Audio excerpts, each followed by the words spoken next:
everyone, welcome to the OklaRoots YouTube channel. In today's tutorial, we're going to be going over a backpack that has taken over social media. It took over social media last year. I think it was last year. It's been around for a while. I've seen it everywhere. I finally decided to give it a try, and it did not disappoint. It is adorable. Today, we're going over the Zenaida backpack, which comes to us from Rosa Patterns. Now, this backpack is super popular for good reason. I absolutely love this little egg shape of the bag. I think that this size, this is like a medium-sized backpack, this size, this shape, is so flattering on all of us. I mean, I love a mini backpack, don't get me wrong, but yeah, you know, I can't really pull it off all the time. This size looks good on everyone. I absolutely love it. Okay, so let's put this backpack on real quick and then I'll walk you through all the details. Okay, so here's what it looks like from the front, like a backpack. And then from the back, you see how it has that nice shape? It's not super small. It's not really big. I don't look like I'm going for a hike, right?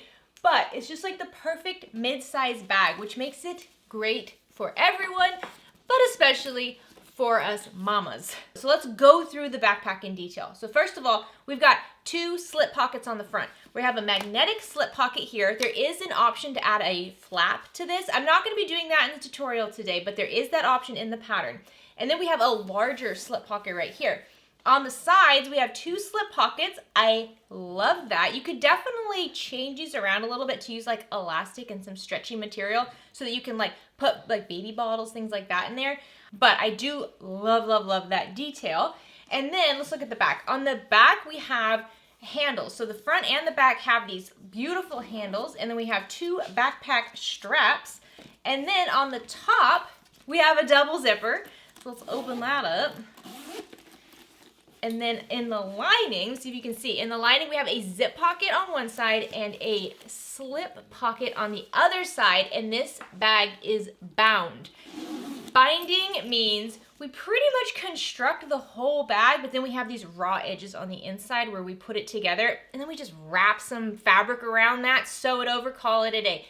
It might sound more challenging than a pattern that doesn't use binding, but I promise you it's not. It's a lot easier actually to add binding, and I'm gonna walk you through that today. So I have seen this backpack all over Instagram, all over Facebook for a while. I did talk to the pattern writer from Rosa, and she actually told me this was the first pattern that she wrote. This was the first pattern that she wrote. This is your starting point? Are you kidding me? You're already halfway up Everest and this is where you start? This is amazing. So I am so excited to try some more Rosa patterns. There are so many options. Make sure you check the website down below. If you see one that you gotta do, that you wanna see on the channel, leave a comment down below and I will add it to my list because they are so unique. Oh my gosh. So thank you so much to Rosa Patterns for allowing me to use your patterns in my tutorials. I'm so excited to walk you guys through this one today. I'm so excited to try some more. If you're new to the OklaRoots YouTube channel, please consider clicking subscribe down below. If at any point you like this video, please give it a like. Any questions, comments, shoutouts, other patterns from Rosa you want us to do on the channel, leave them down in the comment section down below. There will be timestamps for every single step of this. You guys, this is a backpack. And it's got a lot of pockets. It's going to be a longer video. So there's just one part of the process you're interested in. Check those timestamps down below. You'll see them in the description of the video. You'll also see them around the bottom of the screen right here. And just click there and it'll take you straight there in the video. Alrighty guys, let's get started. So for this, you're gonna need about a yard of exterior vinyl and then half of a yard of exterior fabric for like that feature. In the pattern and in my first bag, it does suggest a cotton woven for that front feature fabric, but today we're actually gonna mix it up with three different materials. I have some vinyl. Now I'm gonna try to use thinner weight vinyl this time because in my first bag, the thicker vinyl, it made it a little bit difficult with my machine. So I have this fun metallic vinyl, as you can see, it's pretty thin. I'm gonna use this for the side pockets as well as the bottom front pocket. And then for the majority of the bag, I'm gonna be using this vinyl right here. It's so cute, it's so colorful. It's not super thin. It's thicker than this vinyl, but it's thinner than the vinyl I worked with before. And then for the larger front pocket, I'm actually gonna use some waterproof canvas. So I love using waterproof canvas in place of vinyl or in place of quilt cotton because it's kind of like the middle ground. It works really, really well. It's gonna be good on most machines, but it adds a little bit of structure without a lot of density to the seams. And then for the lining, you're gonna want 1 yard of fabric. I'm gonna be using waterproof canvas today, but I am using the more lightweight waterproof canvas from Wonderground Fabrics. And this is just gonna add structure to the bag. I don't have to interface it or anything like that, which I love, but it's not gonna add a lot of thickness to my seams. The only stabilizer or interfacing I'm using today is the Decoville Light. You're gonna need 1 yard of this. If you're using quilt cotton anywhere, you will want to interface that with woven interfacing. Since I'm not, I don't actually have any woven interfacing today. However, I do have links for suggested products if you need them down in the description. So here's the hardware you're gonna need today. First, you're gonna need 2 1-inch rectangle rings and 2 1-inch strap sliders. These are both from Emmeline bags. I'll be using a magnetic snap today. These are these little rivet magnetic snaps. I'm gonna try riveting through the exterior fabric as well. We'll go over that in a little bit.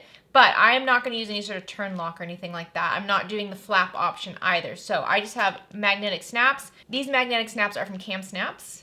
You're gonna need 3 number 5 zipper pulls today, and then 1 17-inch number 5 zipper tape and an 8-inch long number 5 zipper tape. You're gonna need 6 to 8 medium-sized rivets. I somehow, no matter how much stuff I have, I never have everything I need, so I don't actually have enough of the rose gold rivets, so I'm gonna mix it up with some rainbow rivets. That's totally fine. I do not mind mixing my hardware. And then optional are strap ends. I don't know if I'm actually going to use these today because instead of making my own straps with the vinyl, I'm actually gonna be using this webbing. And as you can see, this webbing is pretty thin, so I feel like I'm not going to need it. If I do have to use the strap end, I'll probably fold it over first.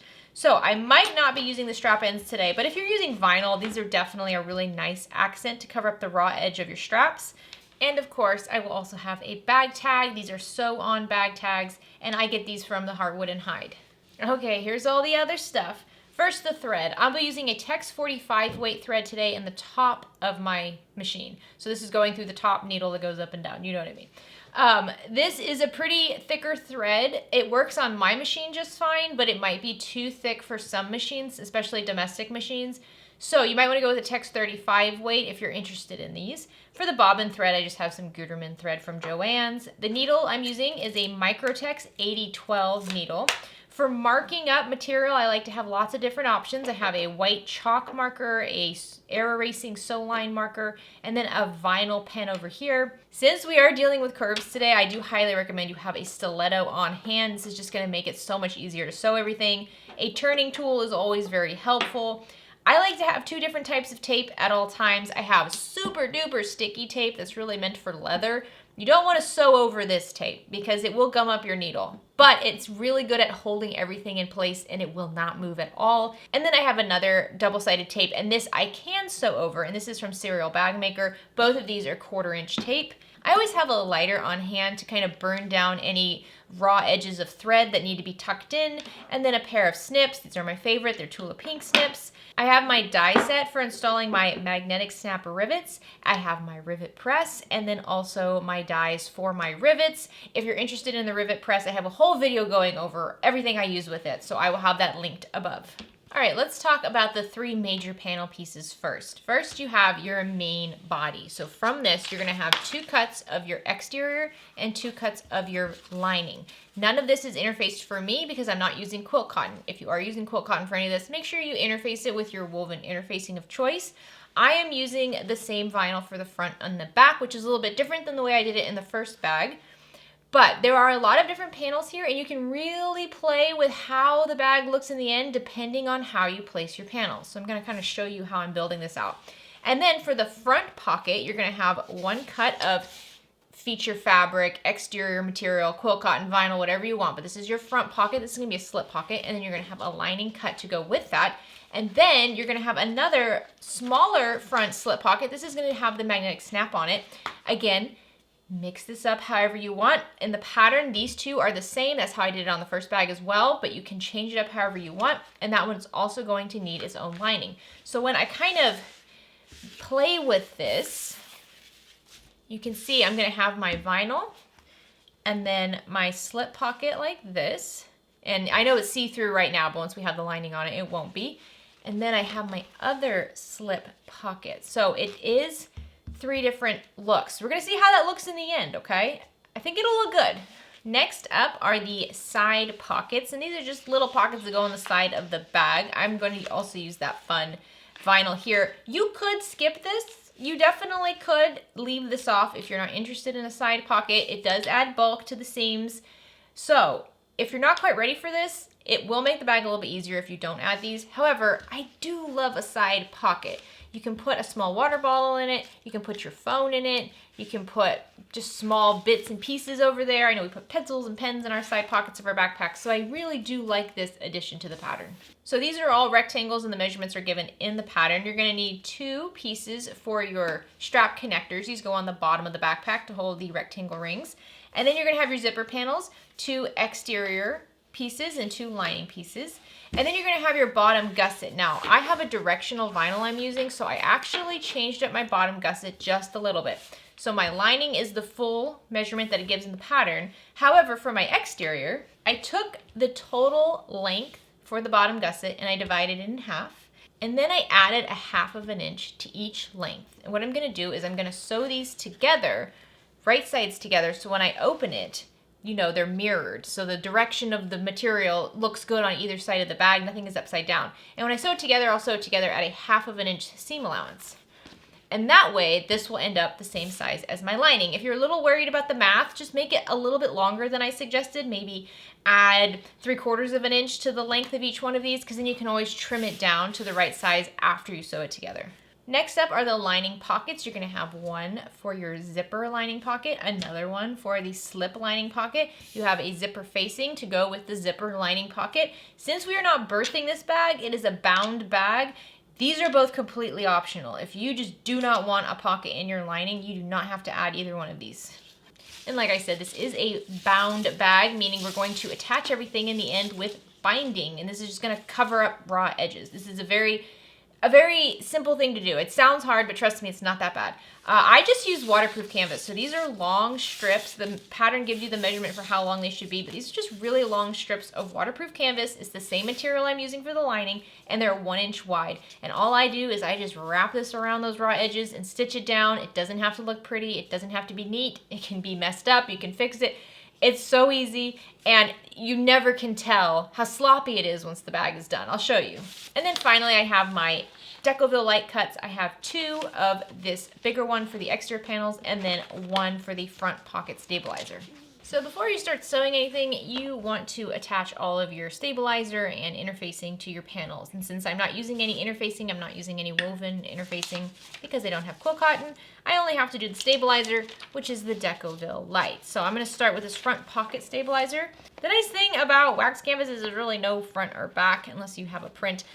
So I'm just going to eyeball this. So what I'm gonna do is I'm just gonna line up my stabilizer so that it's centered on the back of this. Doesn't have to be perfect. It'll be okay.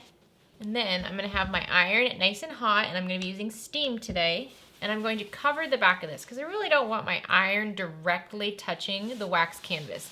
It's okay if it goes through it with the quilt cotton. And then I'm just gonna lay this over it so I have the wrong side of the Decoville light up, so the glue side is down against the back of the wax canvas. And just heat it up and use some steam and fuse this to the back of that panel. So once that's fused on, you can go ahead and set this to the side. And now we're gonna do the same thing with the exterior panels. And I used to see this question all the time. I don't see it as much anymore, but people used to ask about putting Decoville light on the back of vinyl. If you can do it, which yes, you definitely can, you just don't wanna touch the vinyl with the iron, but as long as you have a barrier, you're fine. And if you really needed to do it, because the vinyl's already pretty thick, and you definitely could skip this, honestly. Your bag might be a little bit slouchy, but it wouldn't be very slouchy, you know. The vinyl will add a lot of support, but the Decoville light just makes it very firm, where you set it down and it's not gonna change its shape. So it just depends on what you're looking for. If you don't want to add the Decoville light, you do not have to. We're not going to have it in the seam, so you don't have to worry about sewing over it. But the firmness of the Decoville light will keep the bag extremely structured while we're sewing it as well. And that can be challenging when you're doing those curves, because as you're going around those curves and you're trying to smush the bag out of the way, it's not going to smush very much because of all the stabilizer keeping it firm. So it's something to think about. So once you have one applied, just do the same for the other exterior panel. So at this point in the pattern, there are a lot of steps for building those straps. Now, these straps are so cool when you make them with the vinyl. There's a lot of stitching detail. It's beautiful. The instructions are perfect. You will be able to get through that just fine. However, I have decided to use webbing today instead of straps because honestly, making straps is just not my favorite thing to do, and I love webbing. Now, somehow, I did have vinyl connectors for the rectangle rings, and I have somehow managed to lose those in the last 5 minutes. So I've decided, you know what? I'm just going to use the webbing for the connectors as well as the straps. That should all work out just fine. I'm also going to build my exterior gusset since that's kind of like an extra step for me since I'm doing it a little different. So first let's do the connectors. I'll also mention I'm using a 1" by 6" ruler, which is my favorite size ruler. And these are Okla rulers, and you can find them on Shop OklaRoots. Okay, so I cut down my strap connectors, and then I went ahead and cut down my backpack straps and my handles as well, just to make sure that this was long enough, and it was. So make sure you have all those prepped. Like I said, this is the extent of prepping my handles. So the extent of strap connector prep for me is just wrapping this around my rectangle ring. Forgot to mention I will be using a lot of clips today as well. And I'm just gonna clip the end just like this. If you'd like, you can sew these raw edges together at about a 1/4 inch seam allowance just to hold them in place, that's fine. But I'm gonna leave this like this for now. And I'm going to prep my exterior gusset. So you can see I have 2 pieces of vinyl and they are directional prints. I don't want one side to be upside down, so I cut it in half. So I'm just gonna lay them right sides together and just make sure you remember which one is the bottom, because if you sew them to the top, then they're both gonna be upside down, which, how funny would that be? Not funny. So we're going to put these right sides together and make sure we know where the bottom is. And I'll just use clips to hold that bottom edge in place. And now we can take this to the sewing machine and sew along this bottom clipped edge at a 1/2 inch seam allowance. And once I have these sewn together, what I like to do is press that bottom seam open so that both flaps are going away from one another, just like that. And now I'm gonna top stitch along each side of that seam at an 1/8 inch seam allowance. And that's just going to hold the seam down so it's nice and flat and I don't have to worry about any extra bulk when I'm sewing it all together. There we go. So now, just to check, my vinyl should be the same length as my lining. It is. If it's a little longer, just make sure you trim it down so that they are the same. We want these to be the same length. All right, so exterior gusset is ready to go. So now let's get these handles attached to our exterior pieces. So grab your main panel, front and back pieces, and your 2 handles. Now remember, your handles are shorter than your backpack straps. So you're gonna grab both your handles. And a good practice to get into is always marking midpoints. So let's mark the midpoints on the bottoms and the tops of both of these exterior materials. And for me to mark this, I just fold it in half like this, matching up these sharp corners. And then I pinch it, and then I clip a teeny tiny triangle right on that corner at the midpoint. And now I have like a permanent midpoint mark. I don't have to worry about finding the marker or the pen mark or anything erasing on me. So I'm gonna do this for the top as well. And I'm gonna do this on both panels. So once you have your midpoints marked, we're going to mark 2 inches away on each side of those midpoint marks. So grab your ruler and your marking tool and measure 2 inches to the right and then 2 inches to the left on the bottom edge of each of these outer panels and just give yourself a little mark. Now we're gonna take our handles and we're gonna measure up 9 inches from the bottom edge of each one. And we're gonna put a piece of double-sided tape right along the middle. Now I can use my super sticky double-sided tape because I'm not gonna be stitching over much of this. If you're not comfortable using this, just use regular double-sided tape, but you do wanna use tape for this step, and 1/4 inch tape is gonna be your best friend here. So I'm just measuring 9 inches up, and then I'm gonna lay my tape right along the center, and then I'll trim it down at 9 inches. So do this for each end of your strap. So now you're gonna take a ruler and you're going to line it up with the bottom straight edge of your panel. And once you have this lined up, grab one of your straps, and with the double-sided tape side down, we can use the edge of that ruler to line this up so it's nice and straight. So take the paper off of your tape and just line it up with the right side edge of the ruler. And just press that down all the way up. And we're gonna repeat that with the other side. So now I'm gonna take my ruler and I'm once again gonna line up so it's 2 inches to the left now of that midpoint mark. And the nice thing about the ruler is that it just makes sure that everything is lined up where it's supposed to be. So these straps need to be 4 inches apart from one another, and we just want them to be as straight as possible. Eyeballing it is going to be difficult. So make sure your strap is straight as you pull it down so that the other side, the back side of the strap, can line up with the edge of your ruler, and we can just tape that in place. Doesn't that look cute? Oh, that looks cute. I like those colors. So I'm gonna remove the paper and just line it up just like that. There we go. Press it down. Oh yeah, that is a cute strap. Isn't that sweet? So I just wanted to make a quick note. If you only wanted to add this strap to the back panel, that would be really cute too. The straps are nice, so if you're carrying it by its handle, you know, you have a strap in the front and the back. But I know with backpacks, a lot of the times we only carry the backpacks by the backpack straps. But we like to have a strap like this on the back side of the backpack so you can hang it on a wall or hang it on a chair. So that's just something to think about. If you're not interested in having straps on the front and the back, you don't have to add another strap to the front. You could only add it to the back. I'm kind of thinking of doing that, honestly. Let's do it. I'm not going to add this strap to the front. Ooh, we're going to change it up. I'm only going to add the strap to the back, and I'm going to skip the strap on the front just because I want to see how that looks.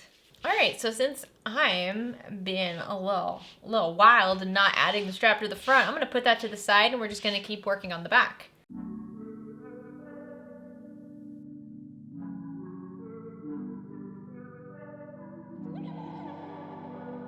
So now you want to grab your backpack straps and also your main panel pattern piece, because this is going to show you where you're going to put everything. So what I did was actually mark holes at the end of these connector placement marks. So these connector placement marks are angled ever so slightly, and to make sure I get the right angle, I poked holes at the very end of those lines, and I'll show you what I do with that. So now I'm going to line it up over here on the right side, and I'm going to take my marking tool and I'm going to poke it through the holes that I've marked down here.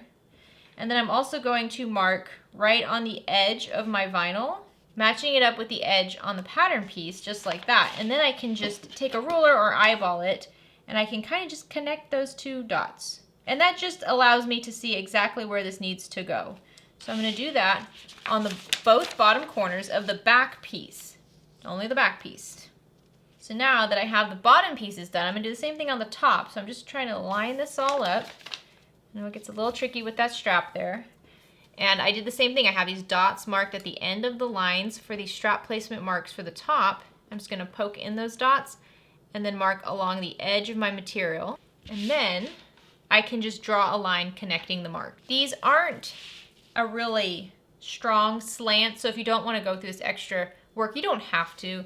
Okay, I know you probably can't see it on the camera because this marking tool kind of blends with the material, but I can see it just enough. Okay, so now let's attach the connectors first, and then we'll attach the top straps. So grab your connectors, and we're going to line it up with our marks on the bottom. The pattern does suggest leaving a little bit overhanging, so it's easier to sew over. I would say leave about, if you want to be precise, leave about 1/2 inch overhanging. And you know what might be a little bit easier? Let's take our strap connectors and let's sew 1/2 inch from the bottom raw edges, okay? And that will let us line it up with the edge of the material, and it'll be a lot easier. So now, using that 1/2 inch stitch mark, I'm gonna line up the stitching with the raw edge of my back panel, and then keeping it at the angle it suggests, I'm gonna clip this in place. So I'm gonna do the same thing on the other side. And again, with these types of things, you don't have to be that precise, but I know I like to be pretty precise about this. So if any of you guys are like me, hopefully that's helpful. So now let's just stitch this in place at 1/8 inch seam allowance. I cannot get over these colors. These colors are working together so well. Oh, I hope the rest of it comes together. So now we're going to attach the straps to the top. And you can do pretty much the same thing. Let's move the handle out of the way.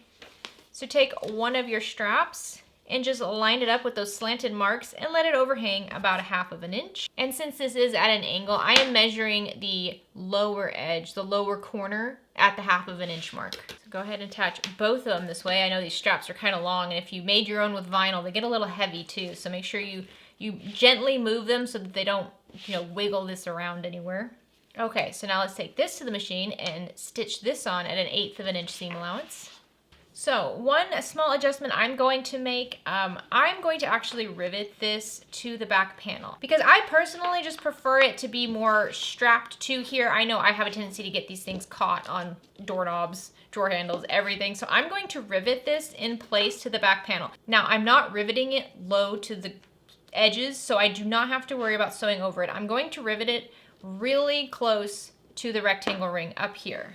So this is the press I have my hole punch attached to. I'm going to use a marking tool to help with this.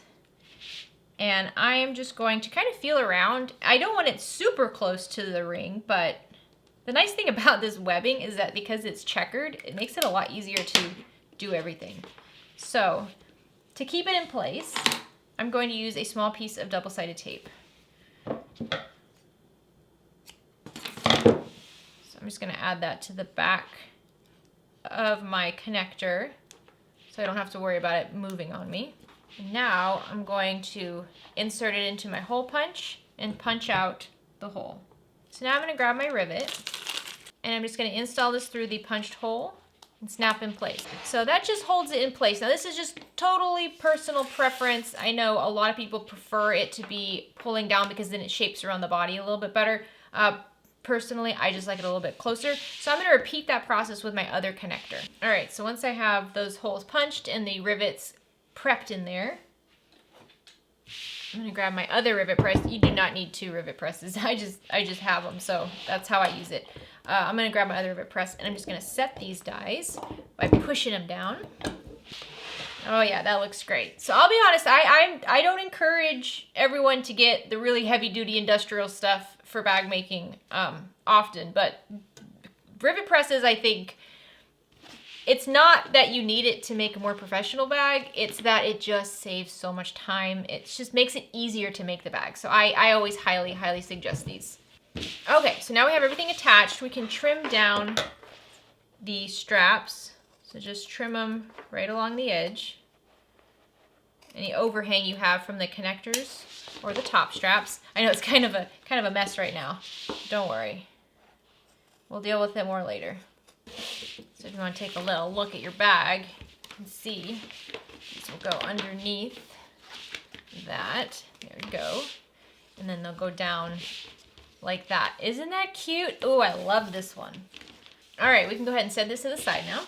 So if you're making a flap, now's the time you're going to do that. I didn't show these in the beginning, I apologize. But there is a flap option with a turn lock. It's extremely cute. However, I'm not doing that version today. All right, now we're going to work on the front pocket exterior. So grab your front pocket exterior and lining. Doesn't this look like a kitty cat? I love it. So since I'm doing a magnetic snap, I'm going to grab my pattern piece and lay it over the right side of my exterior front pocket. I know it's a little hard to visualize the first time you do this, but just go with it. You're going to do it on the right side of the exterior, just like this. And we're going to mark, it says male turn lock placement if omitting flap. That's us. So I'm just going to mark a dot right where that circle is, well, the half a circle is. There we go. And now I'm going to grab my magnetic snap rivet set here. And I'm actually going to install the female end because the female end is a little bit bulkier and I have a thicker stabilizer on this piece rather than the other slip pocket that goes over this. So I'm going to use the female end for this. So I've got the female end and I've got a rivet cap. I'm going to grab my hole punch and just punch out the hole that I marked. All right, and then I can grab, like I said, I'm grabbing the female end and I'm going to put that through the hole, flip it over, attach the rivet to the back. You can see this is just nice and smooth, so I don't have to worry about this damaging anything. I'm going to grab my other rivet press. I'll be honest, the reason I switch out these rivet presses so much is because I can't get the hole punch off my green one. I put it on there too tight and I've left it on there for too long and now I can't get it off. So the dies for the magnetic snaps, the bottom die looks like the male snap and then the top die just looks like a rivet. And we just insert that. It's nice and easy. And then I lay this in upside down. Just kind of snap in the bottom die and then push down. There you go. Nice and easy, very clean. Love the look of this. And what's really nice is, I'll show you on the next part, we can have this exposed on the outside and it still looks nice. We don't have prongs, right? We don't need to cover this up. We can make it still look nice. So now take your exterior pocket and lay it right side up, and then grab your lining pocket and lay that right side down. And we're specifically worried about this top curved edge here. So line those up and clip together. So now let's take this to the sewing machine and sew along this top curved edge at a 3/8 inch seam allowance.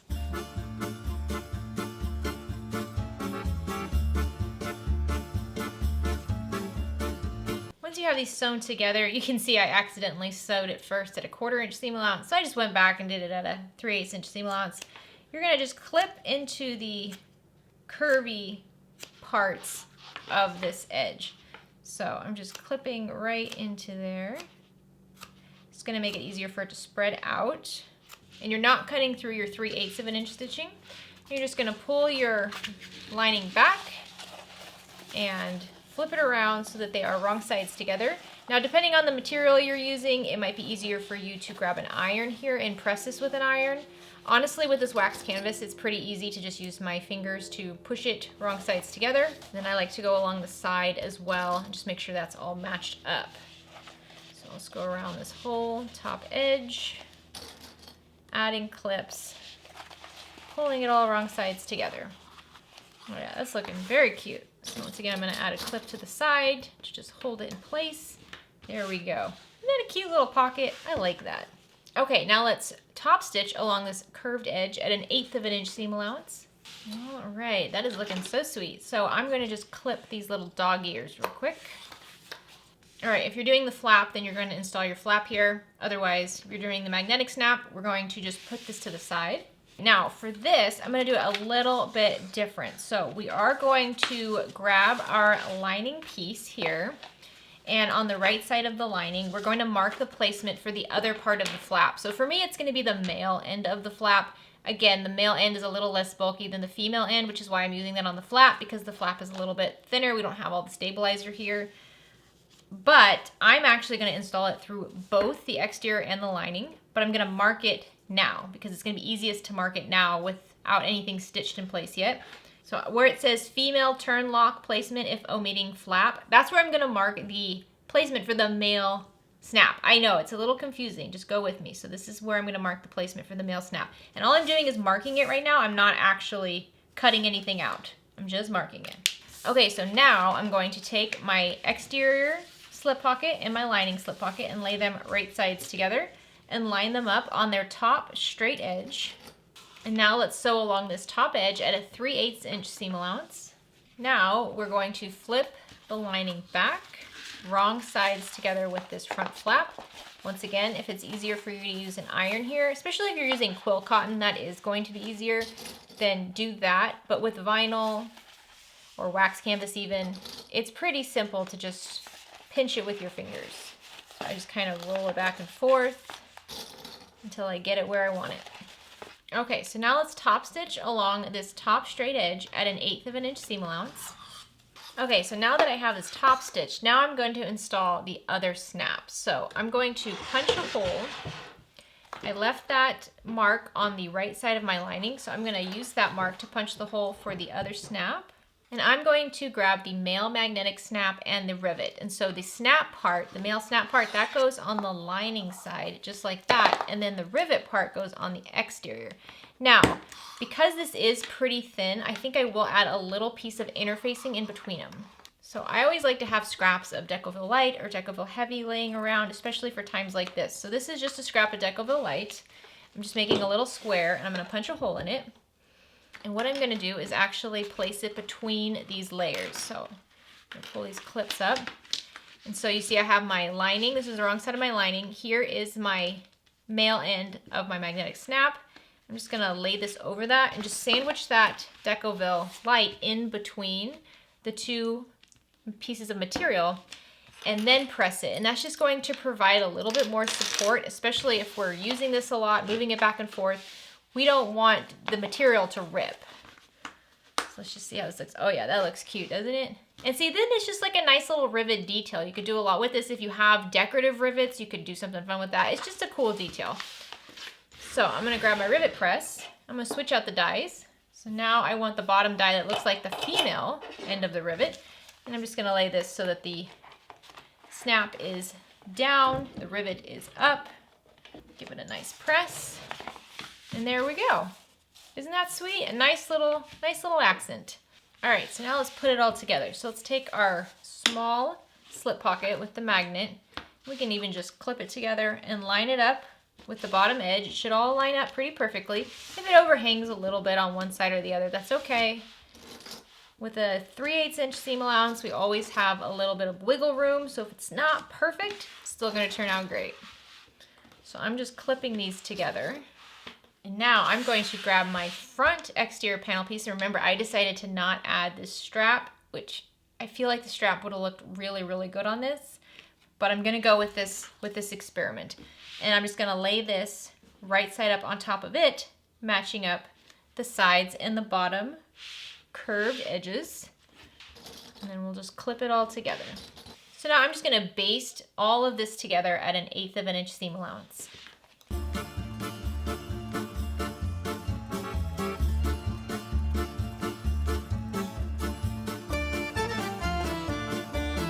All right, once this is all basted in place, now's a great time to add our bag tag. So using that top midpoint mark, that's gonna help you figure out a good placement for your bag tag. Now, since I use a solid here, it actually would have looked great there, but since I would have to sew through everything and then this would no longer be a slip pocket, I'm going to attach it up here. So I'm gonna grab my double-sided tape and just apply that to the back of my tag. So I'm gonna use my ruler to measure down about 2 inches or so, maybe 1.5 inches. I'm just trying to get it somewhat straight.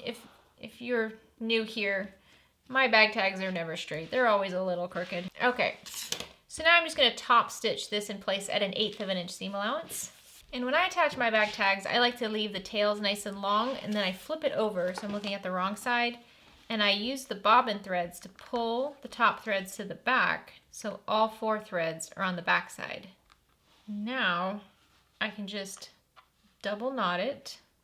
And look how cute that looks. This is an adorable little bag. So before we move on to the next step, I want to look at this back panel again. Now here's the thing. I'm a little worried that with the way I use bags and how rough I can be on them, that eventually these top straps might come out. I don't think they will, because this is an extremely popular pattern and a lot of people use it, especially as a diaper bag, which means you are not being super gentle on it. But I want to try something. I was thinking, since I didn't use the other handle, I have this extra webbing, and I was thinking maybe I could somehow apply it over the top of the back handle and over the top of these backpack straps like this, and just kind of stitch it down. What do you think? Is that bonkers? I know it's really busy now. Like now there's a lot of lines going on here. So an accent strip, like if I had some more of this material, like that would look really nice. So you can see it'd be something like this, which I think would look, I don't know, could look pretty cool, right? I'm gonna try it. I'm gonna cut a 2-inch wide strip, and I'm just gonna make it longer than the width of the top of my bag. So to get started, I'm just gonna kind of work it together. I'm gonna try this out so you don't have to. So I cut a piece of my accent vinyl 2 inches by 10 inches, and then I marked a midpoint line going along the back of it. And now I'm gonna grab my double-sided tape, and I'm just gonna run it right along that midpoint line. I should probably use a thicker double-sided tape, but this is what I've got right now. So then I'll peel off the paper, and I'm gonna fold the raw edges back, wrong sides together, to meet that midpoint line, just like this. So do that for both long edges. So now I have a little 1-inch by 10-inch vinyl accent. And now what I did was I measured down 1.5 inches from this top edge, and I'm going to lay my accent piece over the handle straps and the backpack straps. And it's a little bit longer than it needs to be, which is fine. So I could use double-sided tape here to hold it in place, but I'm just gonna use clips, and I marked a couple guidelines on the vinyl so I can see that while I'm sewing. And here's what I'm trying to make sure I do. I'm trying to make sure I don't, you know, bend these straps any which way too wonky. So that's a tape would probably be good here. And I want to keep these handle straps nice and straight as well. Biggest concern I have with this idea is when I'm stitching the zipper in place. This is more bulk on a curve. And adding bulk to a curve is never ideal, but I think we'll be okay. So I'm going to do my best to keep my backpack straps at their angle, everything else nice and straight. And now I'm going to go stitch this in place. I'm going to do an 1/8 of an inch seam allowance along both long edges of this accent. And then I'm also going to do 1 or 2 more stitches down the middle because I want this to be really, really well in place if the straps are going to be pulling on it a lot.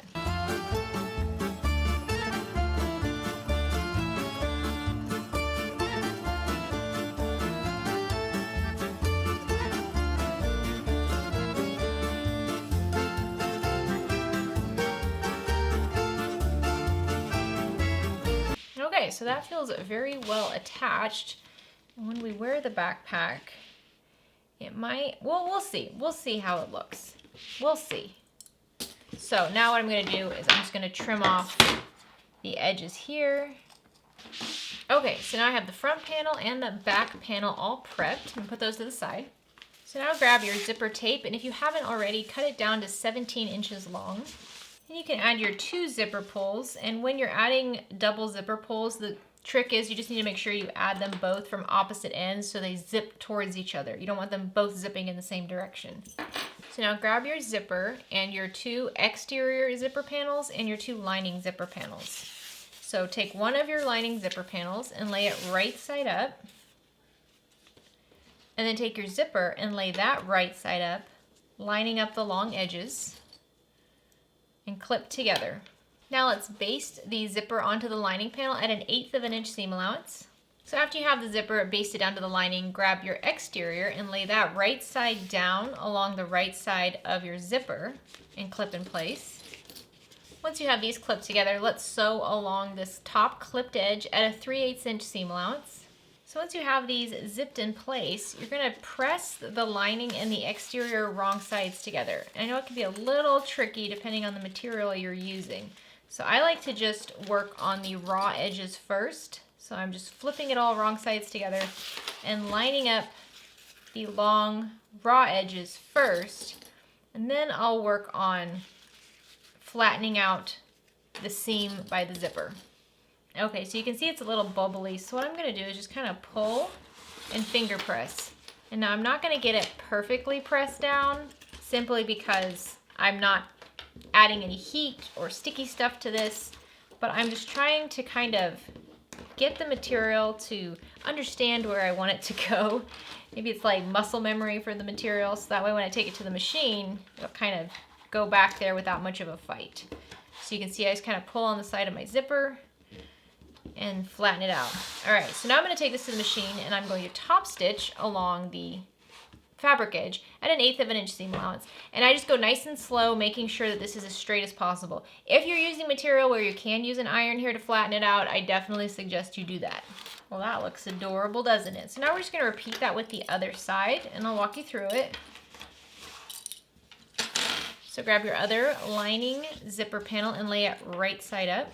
And then take the other edge of your zipper and lay that right side up on top of your lining. And then clip together. And now let's baste along this edge at an 1/8 of an inch seam allowance.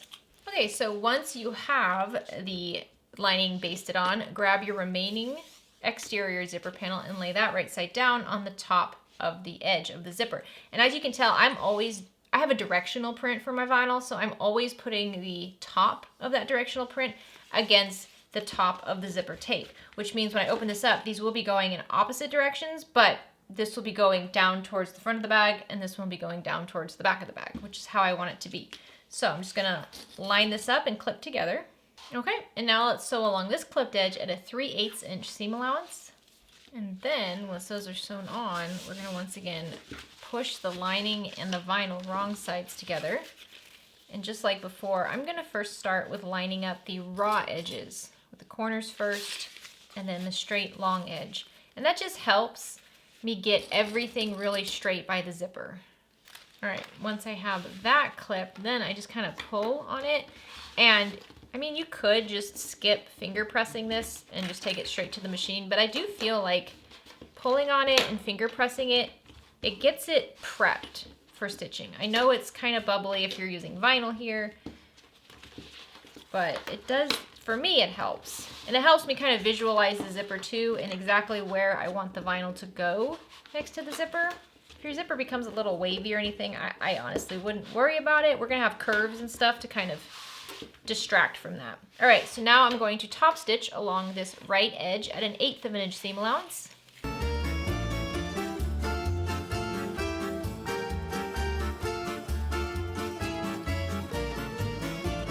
All right, once your zipper part of your gusset is all sewn together, let's put this to the side.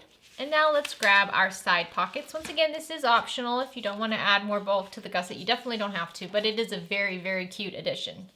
So now take one of your exterior pockets and a lining and lay them right sides together and clip together on the top and bottom edges. Okay, now let's sew along the top and bottom edges at a 3/8 inch seam allowance.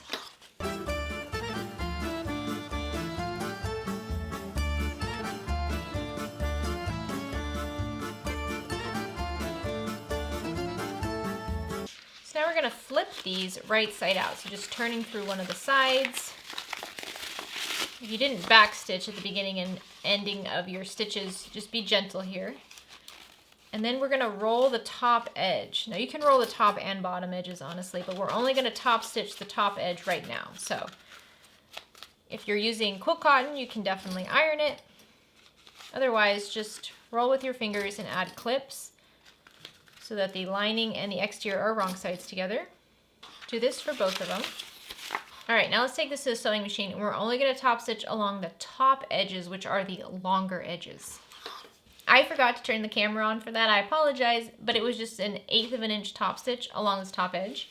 All right, let's set these to the side and grab your exterior gusset panel. And we're gonna measure down 1 1/4 inch from each of the short edges, so towards the inside. And make sure you mark these lines on the right side of your exterior gusset with a fabric marking tool. So I'm using vinyl, so I have a vinyl marker. With a vinyl marker, I can just wipe it off when I'm done. So now grab one of your pockets and you're gonna line up the top edge with that 1 1/4 inch mark. So get that top edge lined up first, and then on the bottom edge here, it should be the same width as your gusset. So line that up. So if it's off skewed like that, center it on your gusset. And make sure the top edge is lined up with the 1 1/4 inch mark. Okay, you can use tape if you'd like, or you can just clip the edges. That's what I do. I clip the edges on the bottom, and then I come up here and I clip where they intersect up top. And the top edge should overhang the width of the gusset. So we're gonna do this on the other side as well. So the top edge is gonna go with the 1 1/4 inch mark. And then the bottom edge, we're gonna just scooch it down so it lines up with the gusset perfectly. So now we're gonna go to the machine and top stitch along the bottom edges at an 1/8 of an inch seam allowance, just holding it in place on the gusset. Once you have the bottoms stitched on, now we're gonna stitch on the sides. So again, this is too long on the top, but what we're gonna do is we're gonna just pull it up, because since these are side pockets, we want them to bowl up like this. So starting from the bottom, might be easiest if you lift it up and just clip the edge along the edge of the gusset, just like that. You see, and then we're gonna go to the other side and do the same thing. Just lift it up if you need to. Fold up that side pocket so that you can match it up with the edge of your gusset. There we go, and it should look just like this. See how it sticks out like that? So do this for the other side as well. And now we're going to baste these sides down at an 1/8 of an inch seam allowance.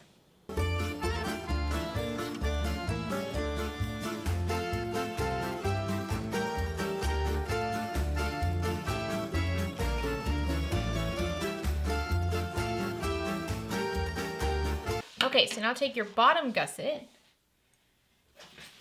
and your top gusset that has the zipper panel, and we're going to attach it all together. So take your gusset with the zipper and lay it exteriors right sides together with the gusset on the bottom. And it should match up if, like for me, my zipper panel gusset is a little bit wider than my bottom gusset. That's okay. I'm gonna find the midpoint on my bottom gusset real quick, and I will show you how to fix that in just a moment. So I'm gonna match up the midpoint with the zipper teeth, just like that, and clip together, and then clip out towards the edges. And I'm clipping it to the lining and the exterior, just like that. And now I'm gonna go baste this edge together at a 1/4 inch seam allowance. Once you have that basted, flip this over so you're looking at the lining side of your zipper. And then grab your lining gusset panel and lay that right sides together with the right sides of the lining on the zipper. And just match up the edges.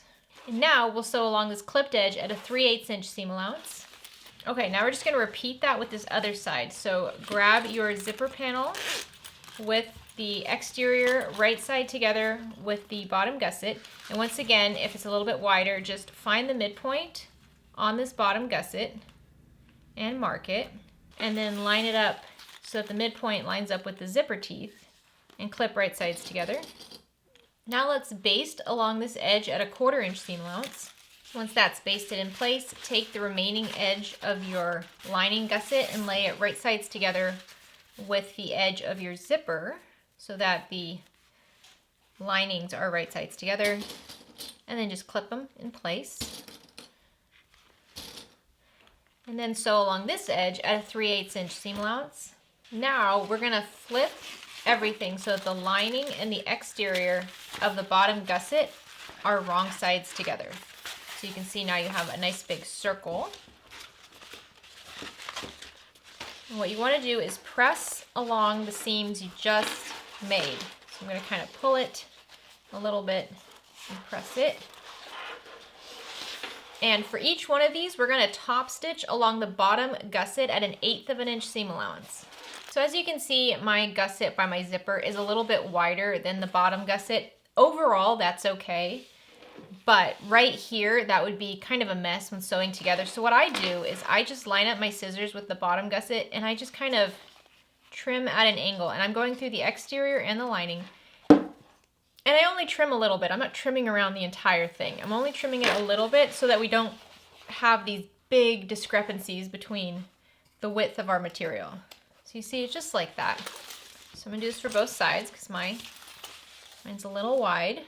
All right, so now just to finish this up and make sure everything is nice and even, we're gonna go around all the edges. So the inner, this edge and this edge, both edges. And we're gonna baste the lining to the exterior at an 1/8 of an inch seam allowance all the way around. This is just gonna make sure we don't have to deal with the lining coming apart from the exterior when we're smushing it all together. Sewing the curves is a little tricky, so we wanna make it as easy as possible. As you can see, I'm just using some clips to help with that. So I'm just gonna take this to the sewing machine and go along both of the edges at an 1/8 of an inch seam allowance, making sure I'm catching the lining so it's all just one unit.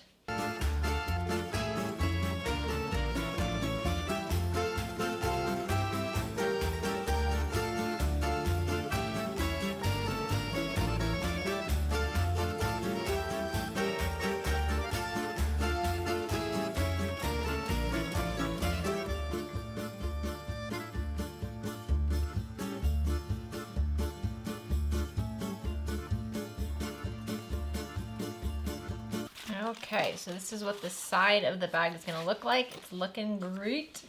Let's put this to the side and build our lining panels now. So now grab your lining slip pocket and fold in half, right sides together, bringing the short edges up to meet one another. And you can just clip this in place. Mark a 2-inch opening on the bottom edge. So starting at one of your marks, you're gonna sew over towards the corner and up the side at a 3/8 inch seam allowance. And you're gonna do the same thing on the other side, leaving this gap open. So you could start up here and just go around, but you just wanna leave this 2-inch gap open. I would backstitch at the top edges and also next to these marks.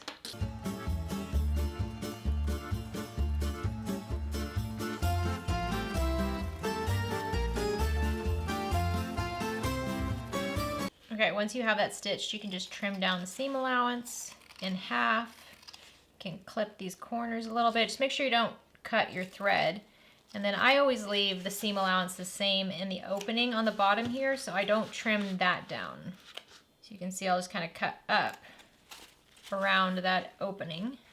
And now, using that opening, flip the lining through that hole. I left a 2-inch hole. That was probably a little small. Probably should have gone more with a 3-inch hole, considering I'm using waterproof canvas. If you have interfacing on your quilt cotton, you probably also want to go with a 3-inch hole, because that interfacing will make your material a little bit more bulky. This is where that turning tool is really helpful, because once you get most of it turned out, you can just push this in to get your corners nice and sharp. Okay, once I have the corners poked out, I also like to just kind of pull along the edges. And we're gonna give this a press with the iron before we attach it, because we want this to get as flat as possible and make it a nice rectangle. So I'm just gonna press this with an iron. And I press it in sections to try to get it as rectangular as possible. My slip pockets, when made like this, are always a little wonky. But that's okay. You can see the raw edges from that hole are tucked in, and I press those down as well. So this is, I mean, it's good. It's good. So now the top edge is the folded edge, not the one with the hole on the bottom. So let's go top stitch along that top edge at 1/8 of an inch seam allowance. To deal with the beginning and ending stitches of that top stitching, I left the thread tails nice and long, and just like I did with my bag tag, I'm gonna pull all 4 threads to the back of the pocket. So that's where the bobbin thread is. And then I'm just going to triple knot them. And then I cut the tails down nice and short. And then I grab my lighter and I melt down the tails. Just like that. So I'm not trying to burn the knot. If you burn the knot, you're going to end up burning the stitching next to the knot, and then it's like, what's the point of any of it? So you just want to melt down the tails. So I'm going to do that with the other side as well. Okay, so now we're going to grab our lining main panels. And if you haven't already marked the midpoints on the top and bottom, go ahead and take the time to do that. It's going to be helpful later and now. So once again, I just fold them in half to find the midpoints on the bottom and top. And then I use scissors to just trim a little triangle. Okay, so the slip pocket doesn't have to be terribly precise. I measured up 2.5 inches from this bottom straight edge, and then using the midpoint mark and finding the midpoint on this slip pocket, I'm just kind of lining it up like that. I am gonna grab some tape to hold this in place, because this will move on me before I get to the sewing machine. So now let's top stitch along the sides and the bottom to secure this in place. Once again, I'm gonna leave the tails long up here so I can pull them to the back and tie them.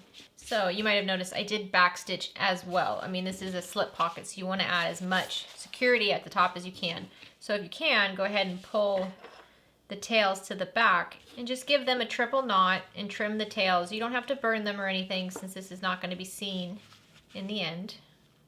All right, one lining panel is done. Let's do the other one with the zipper pocket. So grab your 8-inch zipper, and if you haven't already, add your zipper pull to it. Now we're gonna grab our wash away double-sided tape. This is just not as sticky as that leather double-sided tape. So take your zipper pocket lining panel and lay it right side up. Take your zipper and lay it right side up. And just line up along that top edge and clip together. So now let's baste along this edge at 1/8 of an inch seam allowance. Once you have one edge basted, pull up the other lining panel and flip the side out of the way so that you can just line up the zipper edge with the other short edge of your lining pocket and clip together. Now let's baste along this clipped edge as well at 1/8 of an inch seam allowance. Okay, so now we're gonna grab our zipper facing, and on the back side of the zipper facing, we wanna mark a rectangle that's 7 inches wide by 1/2 of an inch tall. These awesome zipper templates from Lauren at Mormino are perfect for this. So I'm going to just quickly find the midpoint on the long edges of my zipper facing, and I'm laying my facing wrong side up, and I'm gonna grab this template, and it has the midpoint marked on the template, so I can just match those up with my marks. There we go, and I'm just kind of eyeballing it to make sure it's centered. It doesn't have to be perfect, but it's not hard to get it perfectly centered using this tool. And then I'm just gonna go in and trace along this inner rectangle. And there we go. Now I have a nice, easy 7-inch by 1/2 of an inch rectangle. So I'm gonna grab my lining panel that doesn't have a pocket on it, and I measured 2.5 inches down from this top edge, and using that midpoint mark on the lining panel and the midpoint mark on my facing, I got it all centered. And I'm just gonna use some tape to tape this in place so it doesn't move around on me. And now we can stitch along this rectangle. Now, if you don't want to stitch along the shorter edges, you don't have to. You could just do the top long edge and the bottom long edge, or you can stitch around the entire rectangle, whichever is easiest for you.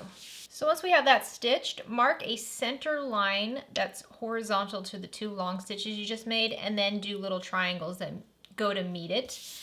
And we're going to just take a seam ripper and rip right along that center line, just enough for us to get our scissors in. Then grab your scissors and clip along that line until you get to the tip of your triangle, and then you're going to go off towards the corners. There we go, and do the same thing on the other side.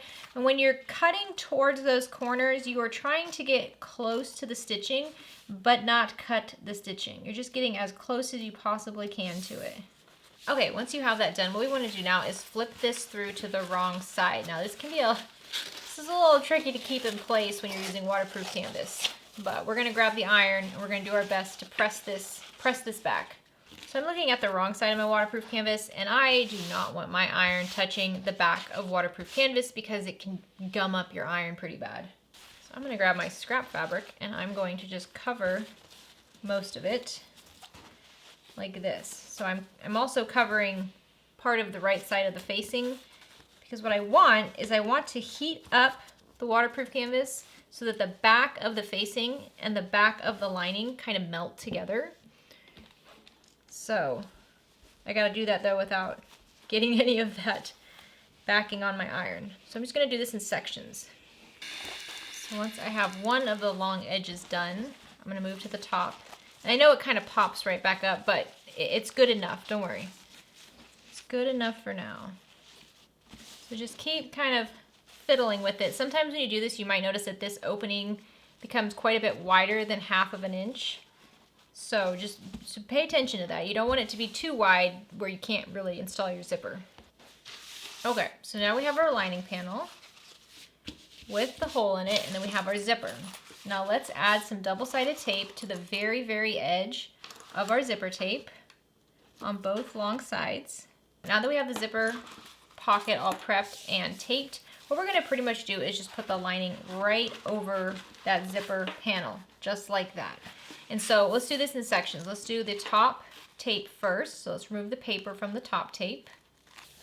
And then when we place this over it, let's make sure it's centered. You don't want it too far off to one edge. And then we're just going to press the top edge of our lining over the tape. Okay, so that part's good. Now let's repeat that for the bottom section. I know it's a little tricky, especially if you're using material like I am that just kind of wants to go in the opposite direction of where you want it to go.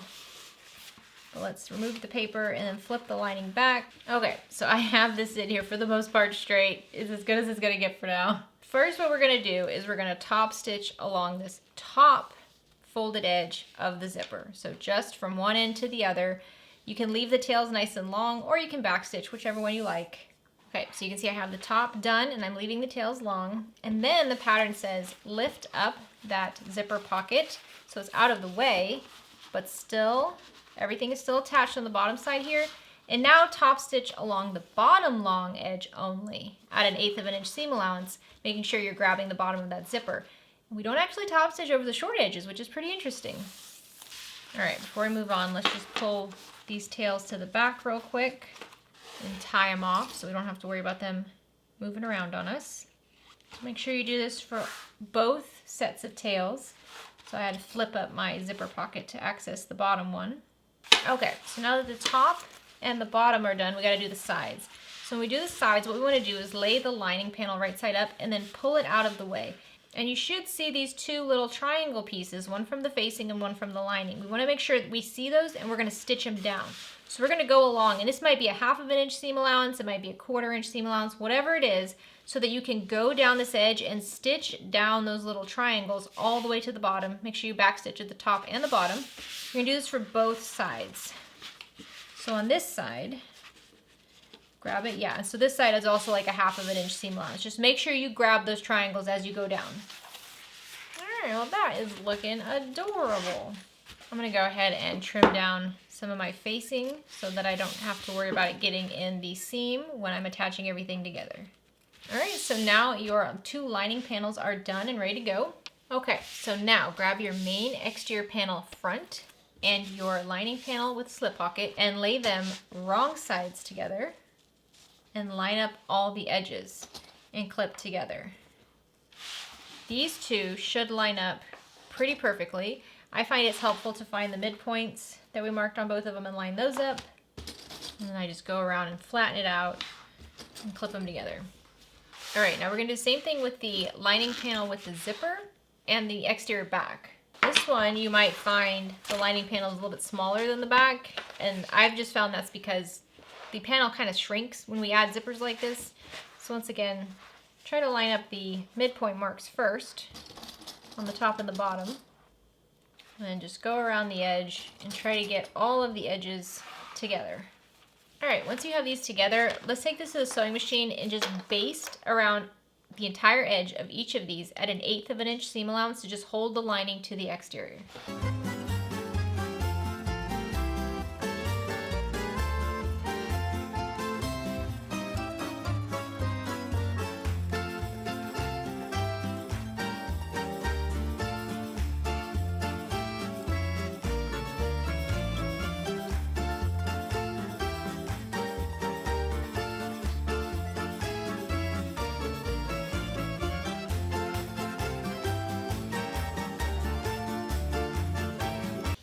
So now you have 3 sections. You have your back, your front, and your middle.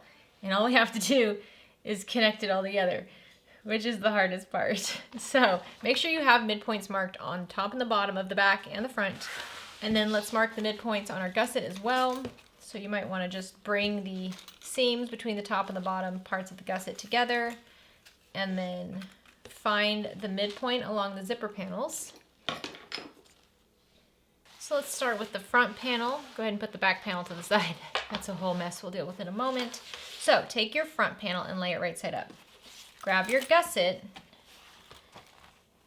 and find the top midpoint mark where the zippers are, okay? And we're gonna lay that exterior right side down. So exteriors are right sides together. Line up those midpoint marks. So I put one where the midpoint marks are, and then I put one on each side of that as well, so it doesn't twist around on me. And now you're gonna flip your gusset so it's like lining side out, and then find the midpoint mark on the bottom of your gusset and on the bottom of your front panel. Now for me, my midpoint mark is where the seam is between my 2 exterior gussets, so I can just use that. And depending on the material you used, you could see this is starting to get pretty thick. So once again, I add a clip at the midpoint and then towards the sides as well. There we go. So now we have to clip the rest of it. So I'm going to start here at the top. And you might find it easier if you flip it over and you're looking at the lining side of the front panel. You kind of just clip the corners in like a bowl. So keep the gusset straight, but clip the corners in. Now it get pretty tricky to create that bowl shape on these sharp corners down here. Just do your best. All right, once you have one side done, just do the same thing on the other side. All right, once you have this all clipped, we're gonna take it to the sewing machine and you're gonna baste it together at 1/4 inch seam allowance. Just go slow, use your stiletto, grab a pair of scissors. If you're having a hard time keeping the gusset straight with the lining, you're going to just clip into the gusset a little bit on those corners to let it spread out some. And you really just gotta go slow. If you need to up your needle to a 90-14, go ahead and do that now, because I know some of these layers get very thick right now.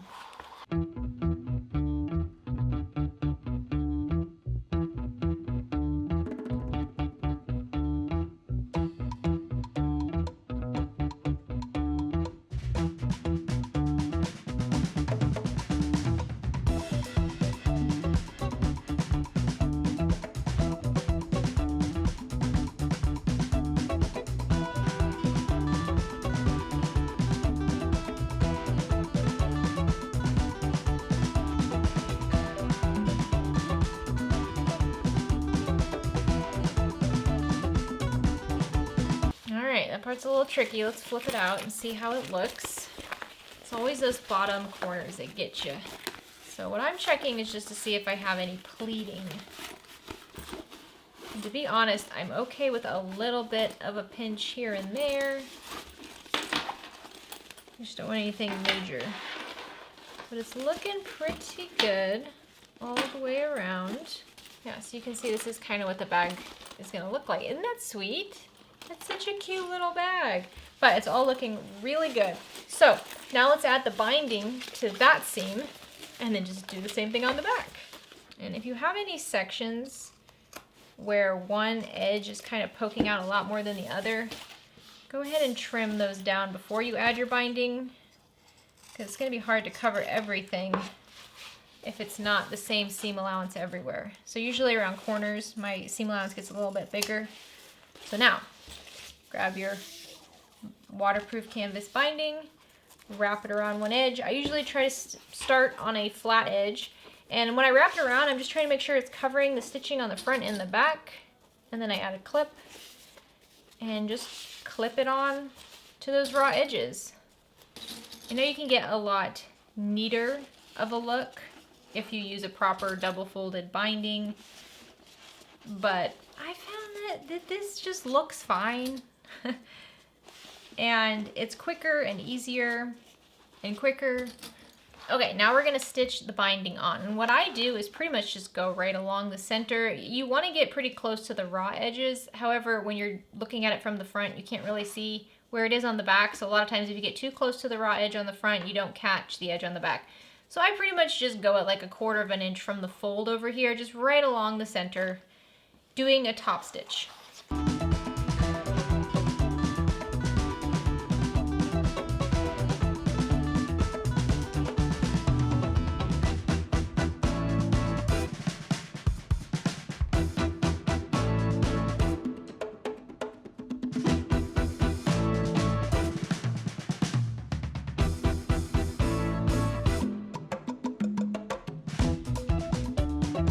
Okay, so once that's stitched on, just check the back and make sure you caught all the stitching. And I know if you look close to it, it looks like a mess, but it is not something you notice in the bag. And if it really is important to you, just use a thread color that's the same as your lining and you won't even see this at all.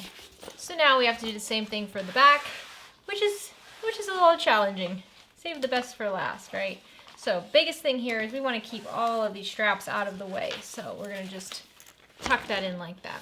Now, obviously exteriors, right sides together, tuck in all your straps. Start with the midpoint mark on the top, clip there, and then clip on both sides of it as well, so it doesn't move around on you. And then come on down to the bottom and clip the midpoint mark there. Okay, so we've got it all clipped. Extra clips if you need them. Now, this is a little tricky. Again, I want to try to sew it with the gusset side up, but this is very firm, and you're going to want to shove it out of your way as much as possible when you're stitching.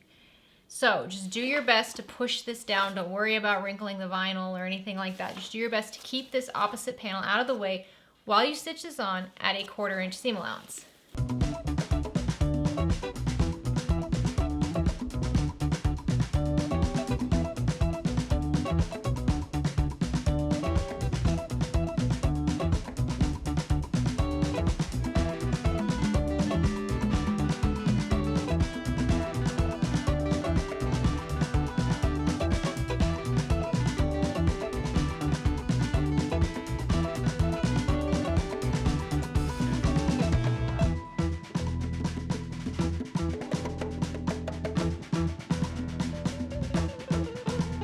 In my opinion, that was the hardest step because you really have to force this out of your way while you're sewing.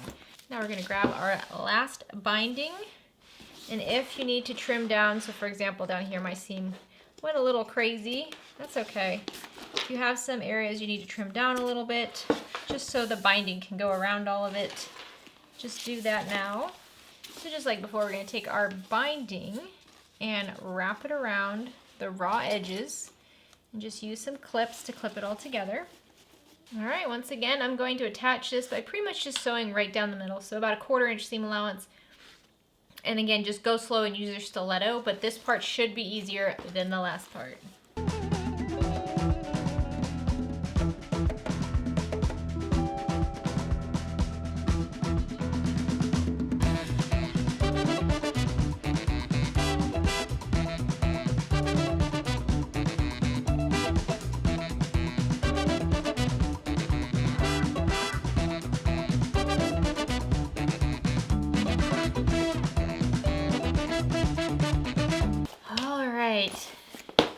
done.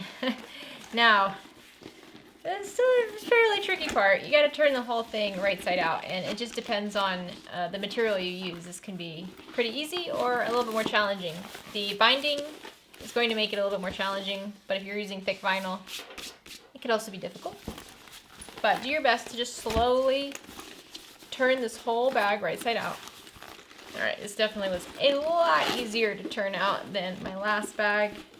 So now just be gentle as we push at those seams. Kind of let them settle in. Oh yeah, that's looking very cute. Ooh, let's turn it around. All right, so now just roll out those edges. Kind of smush them around your fingers. You're gonna need a moment to get situated. Let's look at the back. I think the back looks really cute, actually. I mean, we're gonna have to see what it's like when we put it on, but I think our little accent looks cute. Just have to see if it's functional. All right, so here it is, all turned out. Now let's just finish up the straps. You know what? I just realized I never stitched down these straps. These are only taped down. Oh my goodness, can you believe that, guys? You know what? The whole time I was doing this, I was like, I feel like I'm missing something.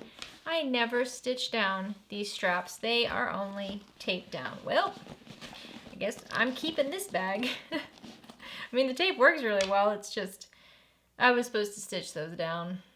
Dang it. So now take your strap and lay it right side up. And then loop it over the middle bar of your slider and around the other side, just like that. And then, again, keeping it all right side up, loop it through the rectangle ring towards the back of the strap, and then give yourself some slack over that slider, just like that, so that you can get the raw edge up and around the slider. And you only need to overhang about an inch or so. If you want to add your strap ends, you can definitely do that. I'm not going to. I am just going to rivet this, and I'll put some fray check on the end of these straps as well to hold it in place. So I'm just going to clip this to keep it there for now. So there's one of my straps, and repeat that with the other strap. There we go. So for the other strap, I'm also pulling it back about an inch. And there we go. Those are looking very cute. So let's grab some rivets and just rivet this in place. So I'm going to grab my hole punch and just punch a hole that is, for the most part, centered about 1/2 of an inch up from the raw edge, maybe more of 1/4 of an inch up from the raw edge. This is something you don't really see. It's more functional than decorative. So I'm going to push my rivet through that hole, and I'm only going through the side of the strap that's right against the raw edge. I'm not going through the other side, right? Because we want that to be able to move around. So I'm going to do this for both of my straps, just pulling the straps out of the way. And I only have the raw edge short part and then the back of it. Now I'm going to grab my rivet press and install my rivet dies. And I will just pop these in together. There we go. Well, it looks really cute. Just not sure what I'm gonna do about these straps that I forgot to sew down. So I don't know where my fray check is, so I'm gonna have to find that. But I will fray check the ends of the webbing to make sure they don't unravel. You can burn them, but that can still wear down over time. So fray check will just make sure it doesn't. I think this turned out really cute. I think even without the strap on the front, it looks really nice. I'm interested to see what it looks like on now. All right, guys, are you ready to see our adorable backpack? Look at how stinking cute this turned out. Now, I do have a bit of a crease here in my vinyl. I do think that if I blast that with some heat, I'll be able to get that out. It's just the type of vinyl I'm working with, since it has like that foil layer. If it creases too much, it will kind of leave that crease mark in there, but I'm gonna work to get that out with some heat. But this turned out super cute. Now, I've got to be completely honest. I do think I like it better as the pattern has it with the strap on the front. I do wish I would have included that strap on the front for the handle, but it still turned out super cute. And you guys, I just cannot believe I forgot to stitch down those straps right here. I got so caught up with how pretty it was, I totally forgot to stitch it down. And this is what's funny. I actually showed this on Instagram, and I had so many of you guys reach out. I love you so much. So many of you reached out, and you were trying to sell it as a design feature, right? Like, no, it's not supposed to be stitched down. It's to hold your blanket or your yoga mat or your skateboard. I love that. Like, you have that opening in the back of those straps. You can just kind of slide something in there. So, you know what? I might remove the tape and give it a try and see how that holds up. So this is the other alteration I made. I added this little strap up here. To be completely honest, I don't think you need it. I'm going to try it on. I'm going to show you how it looks compared to the other one. I mean, it's one of those things where, like, I made some tweaks into, they turned out cute, but I do think I like the pattern as written better, which obviously, I mean, they wrote the pattern. They wrote the book on it. Like, they wrote the pattern. Of course it's going to be better than my tweaks, but it still did turn out super, super cute. I'm very excited to use this. So let me show you this one on, and then I'll show you the first one as well so you can see how the difference is based on this. This does make the backpack kind of stick out a little bit more. Okay, so obviously on the front, it's gonna look the same. I do like that we used webbing this time instead of making our own straps, purely because I don't like making straps, and webbing is so fun. But you can see how it kind of like sticks out a little bit, like it goes down. I mean, I can pull it up, but even then, because the straps don't go all the way up to the top seam, it kind of flops forward a little bit. And if you have some of those mini backpacks from a magical place, you might notice that those do the same thing. So let me show you the first one on once again so you can see the difference. Okay, so you see on this one how it kind of flushes up to the back of my back, to my lower neck. It doesn't flop out, and that's just because the straps are right in that seam, so it pulls it nice and close to the top of your back, your lower neck. I like that fit better personally. I like how it looks better.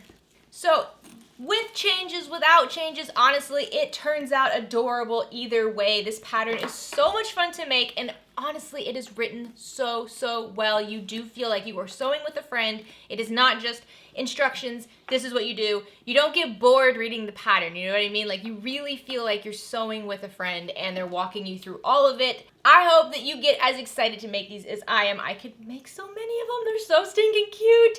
Thank you again so much to Rosa for allowing me to use your patterns in my tutorial. I am such a fan and I cannot wait to make more. If you make one of these bags, make sure you tag me. I want to see your version. I looked up a lot online. I looked up all the Facebook groups, all the Instagram accounts. I was looking at everybody's versions because I was trying to see how everybody like figures out where they're gonna put this type of fabric and this type of, I mean, there's just so many options and you can get so creative with this shape.